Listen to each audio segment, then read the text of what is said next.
ஐயா, நீர் வரப்போகிறீர் சுவாமி. உடைய வரைக்கு நீர் எங்களை ஆயத்தப்படுத்தும் ராஜா. நாங்கள் பாவிகள் ஐயா, நாங்கள் பரதேசி ஐயா, நாங்கள் குப்பை ஐயா. இன்னும் எங்களிடத்திலே பலவீனங்கள் காணப்படலாம், எங்களிடத்திலே அறிவீனங்கள் காணப்படலாம், எங்களிடத்திலே குற்றங்கள் குறைகள் இருக்கலாம் சுவாமி. ஐயா, நீர் எங்களுக்காக உடைய திரு ரத்தத்தை சிந்தி எங்களை மீட்டுக் கொண்ட தேவனப்பா. இந்த ரத்தத்தினால் எங்களை கழுவி உடைய வருகைக்கு நீங்களை ஆயத்தப்படுத்தும் சுவாமி. நீர் எங்களை ஆயத்தப்படுத்தும் ராஜா. உடைய வருகை சீக்கிரம் என்பதை நாங்கள் உணர்கிறோம் கர்த்தாவே. உடைய வருகை சீக்கிரம் என்பதை நாங்கள் உணர்கிறோம் ஐயா. உடைய வருகையிலே நாங்கள் மாசற்றவர்களும் கரையற்றவர்களுமாய் காணப்பட நீ எங்களுக்கு கிருபை செய்யும். ஜீவ புத்தகத்திலிருந்து எங்களுடைய பேர்கள் கிறுக்கப்பட்டு போகாதபடி எங்களை காத்துக்கொள்ளும் சுவாமி.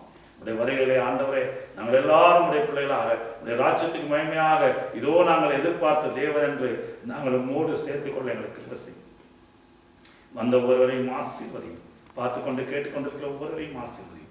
நான் மறுபடியும் ஆண்டவரை உங்கள் பிள்ளைகளாக சந்திக்கும் மட்டும் எங்களுடைய செட்டையின் மரவில் வைத்து நீர் வழி நடத்தும். எல்லா கனம் மகிமையும் துதியும் ஓகே இயேசுவின் நாமத்திலேயே ஜெபம் மேலெடுக்கிறேன் நல்ல பிதாவே, ஆமென்.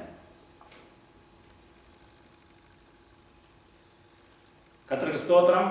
மறுபடியும் இன்னொரு நாள் உங்களை சந்திப்போம். அதுவரும் தேவன் உங்களை ஆசீர்வதிப்பாராக.